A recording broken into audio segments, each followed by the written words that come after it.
शादीशुदा राकेश से प्रेम होने पर अकेलेपन का दंश झेल रही दिशा घर बसाकर उसके बच्चों की मां बनने का सपना देखने लगी। लेकिन राकेश की पत्नी रोज से मिलने के बाद अपने सपनों को हकीकत में बदलना क्या दिशा के लिए आसान था? आज मेरा 31वां जन्मदिन था और मैं यह दिन राकेश के साथ गुजारना चाहती थी। उनके घर 10 बजे तक पहुंचने के लिए मैंने सुबह 6 बजे ही कार से सफ़र शुरू कर दिया। राकेश पिछले शनिवार को अपने घर गए थे, लेकिन तेज बुखार के कारण वह सोमवार को वापस नहीं लौटे। आज का पूरा दिन उन्होंने मेरे साथ गुजारने का वादा किया था। अपने जन्मदिन पर उनसे न मिलकर मेरा मन सचमुच बहुत दुखी होता। राकेश को अपने प्रेमी के रूप में स्वीकार किए मुझे करीब 2 साल बीत चुके हैं। उनके दोनों बेटों सोनू और मोनू व पत्नी रोज से आज मैं पहली बार मिलूंगी। राकेश के घर जाने से एक दिन पहले हमारे बीच जो वार्तालाप हुआ था वह रास्ते भर मेरे ज़हन में गूंजता रहा। मैं शादी करके घर बसाना चाहती हूँ, माँ बनना चाहती हूँ। उनकी बाहों के घेरे में मैं कैद होने के बाद मैंने भावुक स्वर में अपने दिल की इच्छा उनसे जाहिर की थी।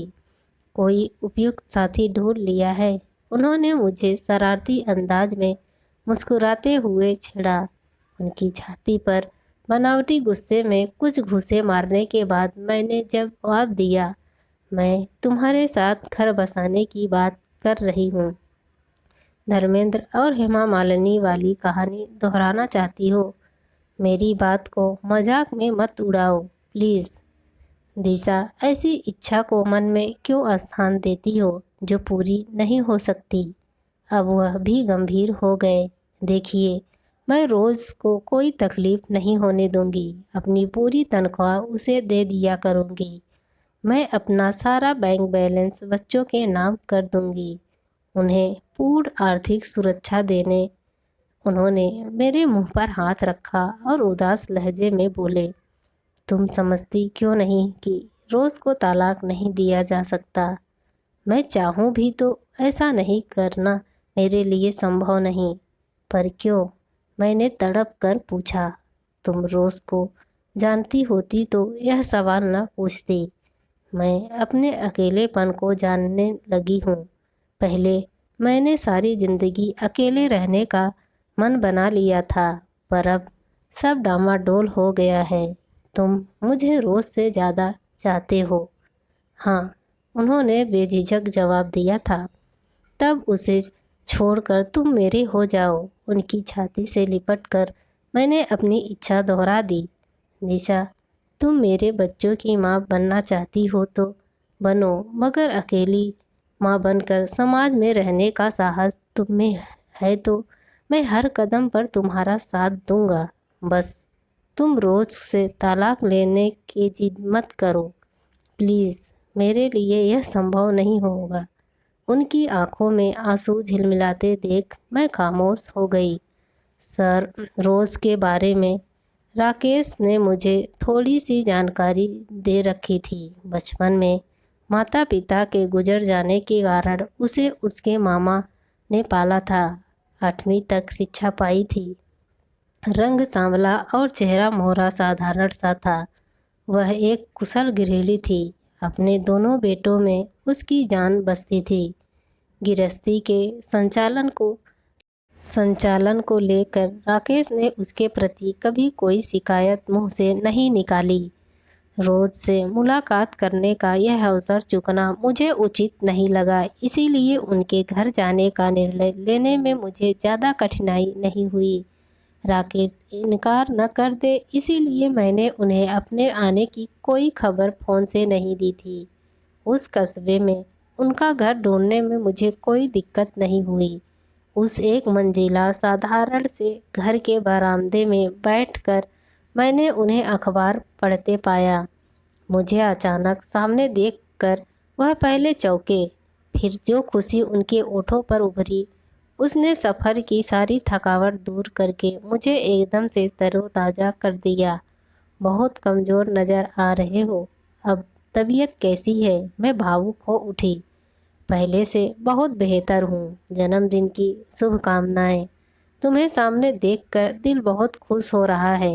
राकेश ने मिलाने के लिए अपना दायां हाथ आगे बढ़ाया। राकेश से जिस पल मैंने हाथ मिलाया उसी पल रोज़ ने घर के भीतरी भाग से दरवाजे पर कदम रखा।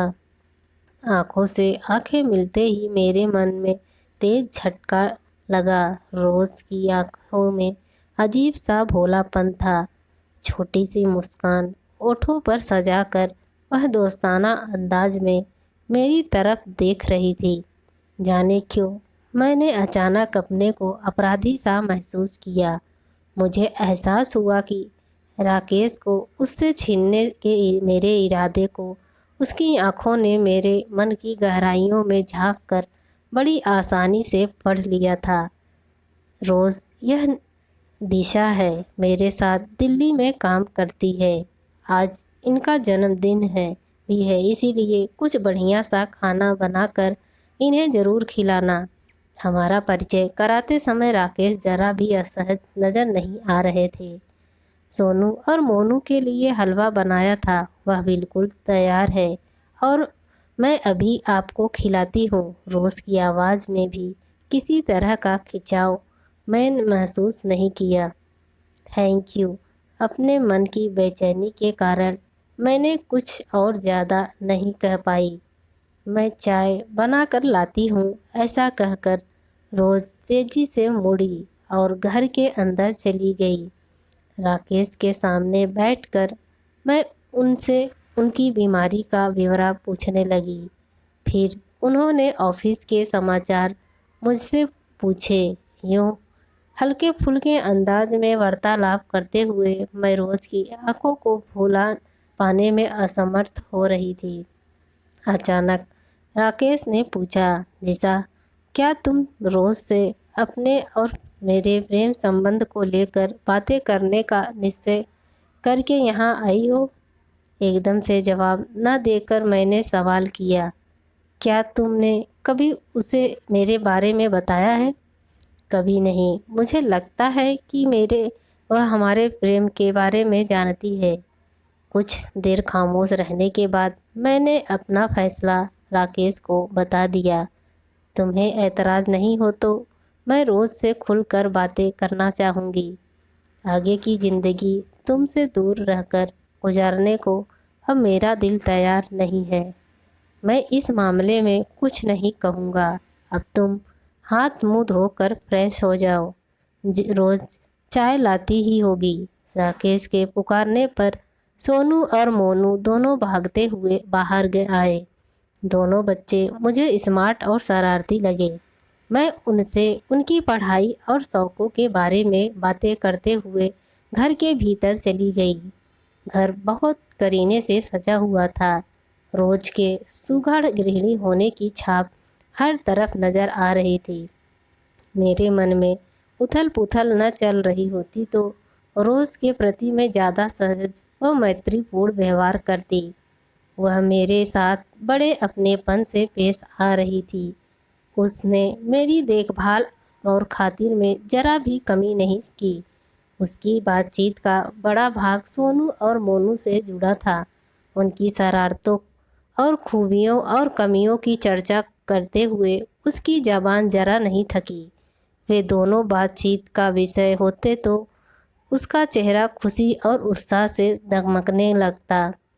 हलवा बहुत ही स्वादिष्ट बना था। साथ साथ चाय पीने के बाद रोज़ दोपहर के खाने की तैयारी करने रसोई में चली गई। रोज़ के व्यवहार से तो अब ऐसा नहीं लगता है कि उसे तुम्हारे और मेरे प्रेम के संबंध की जानकारी नहीं है। मैंने अपनी राय राकेश को बता दी। रोज़ सभी से अपनत्व भरा व्यवहार करती है। दिशा, उसके मन में क्या है इसका अंदाज़ा उसके व्यवहार से लगाना आसान नहीं। राकेश ने गंभीर लहजे में जवाब दिया। अपनी 12 सालों की विवाहित ज़िंदगी में रोज़ ने क्या कभी तुम्हें अपने दिल में झांकने दिया है? कभी नहीं। और यह भी सच है कि मैंने भी उसे समझाने की या समझने की कोशिश कभी नहीं की। राकेश, मैं तुम्हें एक संवेदनशील इंसान के रूप में पहचानती हूँ। रोज़ के साथ तुम्हारे इस रूखे व्यवहार का क्या कारण है? दिशा, तुम मेरी पसंद, मेरा प्यार हो, जबकि रोज़ के साथ मेरी शादी मेरे माता पिता की जिद के कारण हुई। उसके पिता मेरे पापा के पक्के दोस्त थे। आपस में दिए वचन के कारण रोज़ एक बेहद साधारण सी लड़की मेरी इच्छा के खिलाफ मेरे साथ आ जुड़ी थी। वह मेरे बच्चों की माँ है, मेरे घर को चला रही है, पर मेरे दिल में उसने कभी जगह नहीं पाई। राकेश के स्वर की उदासी मेरे दिल को छू गई। उसे तलाक देते हुए तुम कहीं गहरे अपराध बोध का शिकार तो नहीं हो जाओगे? मेरी आंखों में चिंता के भाव उभरे। दिशा, तुम्हारी खुशी की खातिर मैं वह कदम उठा सकता हूँ, पर तलाक की मांग रोज़ के सामने रखना मेरे लिए संभव नहीं होगा। मौका मिलते ही इस विषय पर मैं उससे चर्चा करूँगी। तुम जैसा उचित समझो करो, मैं कुछ देर आराम कर लेता हूँ। राकेश बैठक से उठकर अपने कमरे में चले गए और मैं रसोई में रोज़ के पास चली गई। हमारे बीच बातचीत का विषय सोनू और मोनू ही बने रहे। एक बार को मुझे ऐसा भी लगा कि रोज़ शायद जानबूझकर उनके बारे में इसीलिए खूब बोल रही है कि मैं किसी दूसरे विषय पर कुछ कह ही न पाऊँ। घर और बाहर दोनों तरह की टेंशन से निपटने का मुझे अच्छी तरह से आता है। अगर मुझे देखकर रोज़ तनाव, नाराज़गी, गुस्से या डर का शिकार बनी होती तो मुझे उससे मनचाहा वार्तालाप करने में कोई असुविधा न महसूस होती। उसका साधारण सा व्यक्तित्व, उसकी बड़ी बड़ी आँखों का भोलापन, अपने बच्चों की देखभाल व घर गृहस्थी की जिम्मेदारियों के प्रति उसका समर्पण मेरे रास्ते की रुकावट बन जाते। मेरी मौजूदगी के कारण उसके दिलो दिमाग पर किसी तरह का दबाव मुझे नज़र नहीं आया। हमारे बीच हो रहे वार्तालाप की बागडोर अधिकतर उसी के हाथों में रही। जो शब्द उसकी ज़िंदगी में भारी उथल पुथल मचा सकते थे, वे मेरी ज़बान तक आकर लौट जाते। दोपहर का खाना सरोज ने बहुत अच्छा बनाया था, पर मैंने बड़े अनमने भाव से थोड़ा सा खाया। राकेश मेरे हाव भाव को नोट कर रहे थे, पर मुझसे कुछ नहीं बोले। अपने बेटों का प्यार से खाना खिलाने में व्यस्त रोज़ हम दोनों के दिल में मची हलचल से शायद पूरी तरह अनजान थी। कुछ देर आराम करने के बाद हम सब पास के पार्क में घूमने पहुंच गए। सोनू और मोनू झूलों में झूलने लगे। राकेश एक बेंच पर लेटे और धूप का आनंद आंखें मूंद कर लेने लगे। आइए हम दोनों पार्क में घूमें। आपस में खुलकर बातें करने का इससे बढ़िया मौका शायद आगे न मिले। रोज़ के मुंह से निकले इन शब्दों को सुनकर मैं मन ही मन चौंक पड़ी। उसकी भोली सी आंखों में झांककर अपने को उलझन का शिकार बनने से मैंने खुद को इस बार बचाया और गंभीर लहजे में बोली, रोज़, मैं सचमुच तुमसे कुछ ज़रूरी बातें खुलकर करने के लिए ही यहाँ आई हूँ। आपकी ऐसी इच्छा का अंदाज़ा मुझे हो चुका है। एक उदास सी मुस्कान उसके ओठों पर उभर कर लुप्त हो गई। क्या तुम जानती हो कि मैं राकेश से बहुत प्रेम करती हूँ। प्रेम को आँखों में पढ़ लेना ज़्यादा कठिन काम नहीं है दिशा जी। तुम मुझसे नाराज़ मत होना, क्योंकि मैं अपने दिल के हाथों मजबूर हूँ। मैं आपसे नाराज़ नहीं हूँ। सच तो यह है कि मैंने इस बारे में सोच विचार किया ही नहीं है। मैं तो एक बात ही पूछना चाहूँगी।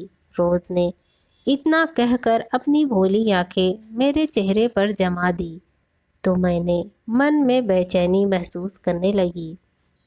पूछो, मैंने दबी आवाज़ में उससे कहा। वह 14 में से 12 दिन आपके साथ रहते हैं, फिर भी आप खुश और संतुष्ट क्यों नहीं हैं? मेरे हिस्से के 2 दिन छीनकर आपको कौन सा खजाना मिल जाएगा। तुम्हारे उन 2 दिनों के कारण मैं राकेश से साथ अपना घर नहीं बसा सकती हूँ, अपनी मांग में सिंदूर नहीं भर सकती हूँ। मैंने चिढ़े से लहजे में जवाब दिया, मांग के सिंदूर का महत्व और उसकी ताकत मुझसे ज़्यादा कौन समझेगा। उसके ओठों पर उभरी व्यंग की भरी मुस्कान ने मेरे अपराध बोध को और भी बढ़ा दिया। राकेश सिर्फ मुझे प्यार करते हैं रोज़। हम तुम्हें कभी आर्थिक परेशानियों का सामना नहीं करने देंगे, पर तुम्हें उन्हें तलाक देना ही होगा। मैंने कोशिश करके अपनी आवाज़ मजबूत कर ली।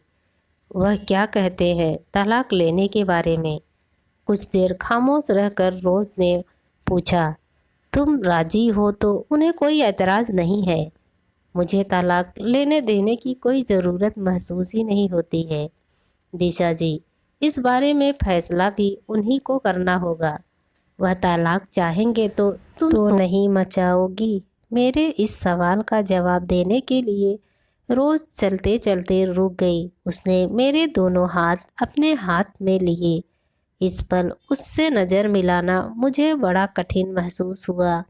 दिशा जी, अपने बारे में मैं सिर्फ एक बात आपको इसलिए बताना चाहती हूँ ताकि आप कभी मुझे लेकर भविष्य में परेशान न हो, मेरे कारण कोई दुख या अपराध बोध का शिकार बने। यह मुझे अच्छा नहीं लगेगा रोज़। मैं तुम्हारी दुश्मन नहीं हूँ, पर परिस्थितियाँ ही कुछ। उसने मुझे टोक कर अपनी बात कहना जारी रखा। अकेलेपन से मेरा रिश्ता अब बहुत पुराना हो गया है। माता पिता का साया जल्द ही मेरे सिर से उठ गया था। मामा मामी ने नौकरानी की तरह पाला। जिंदगी में कभी ढंग के संगी साथी नहीं मिले। खराब शक्ल सूरत के कारण पति ने दिल में जगह नहीं दी, और अब आप मेरे बच्चों के पिता को उनसे छीन कर ले जाना चाहती हैं। यह तो कुदरत की मेहरबानी है कि मैंने अकेलेपन में भी सदा खुशियों को ढूंढ निकाला। मामा के यहाँ घर में कामों को खूब दिल लगा कर करती। दोस्त नहीं मिले तो मिट्टी के खिलौनों और गुड़िया और भेड़ बकरियों को अपना साथी मान लिया। ससुराल में सास ससुर की खूब सेवा कर उनके आशीर्वाद पाती रही। अब सोनू मोनू के साथ मैं बहुत सुखी और संतुष्ट हूँ। मेरे अपनों ने और समाज ने कभी मेरी खुशियों की फिक्र नहीं की। अपने अकेलेपन को स्वीकार कर मैंने खुद को अपनी खुशियाँ पाई है, और मैं उन्हें विश्वसनीय मानती हूँ। उदासी, निराशा, दुख, तनाव और चिंताएं मेरे अकेलेपन से न कभी जुड़ी है और न जुड़ पाएगी। मेरी ज़िंदगी में जो भी घटेगा उसका सामना करने को मैं तैयार हूँ। मैं चाहकर भी कुछ नहीं बोल पाई। राकेश ठीक ही कहते थे कि रोज़ से तलाक के बारे में चर्चा करना असंभव था। बिल्कुल ऐसा ही अब मैं महसूस कर रही थी। रोज़ के लिए मेरे मन में इस समय सहानुभूति से कहीं ज़्यादा गहरे भाव मौजूद थे। मेरा मन उसे गले लगाकर उसकी पीठ थपथपाने का किया, और मैंने ऐसा ही किया भी। उसका हाथ पकड़कर मैं राकेश की तरफ चल पड़ी। मेरे मुंह से एक शब्द भी नहीं निकला, पर मन में बहुत कुछ चल रहा था। रोज़ से कुछ छीनना किसी भोले बच्चे को धोखा देने जैसा होगा। अपने अकेलेपन से जुड़ी उब, तनाव व उदासी को दूर करने के लिए मुझे रोज़ से सीख लेनी चाहिए। उसकी गृहस्थी का संतुलन नष्ट करके अपनी घर गृहस्थी की नींव मैं नहीं डालूंगी। अपनी ज़िंदगी और राकेश से अपने प्रेम संबंध के बारे में मुझे नई दृष्टि से सोचना होगा। यही सब कुछ सोचते हुए मैंने साफ महसूस किया कि मैं पूरी तरह से तनाव मुक्त हूँ। भविष्य के प्रति जोश और उत्साह, आशा प्रदान करने वाली नई तरह की ऊर्जा से भर गई हूँ। दोस्तों, आप सबको यह स्टोरी कैसी लगी प्लीज़ कमेंट करके ज़रूर बताएं, और मेरे चैनल को लाइक एंड सब्सक्राइब ज़रूर करें।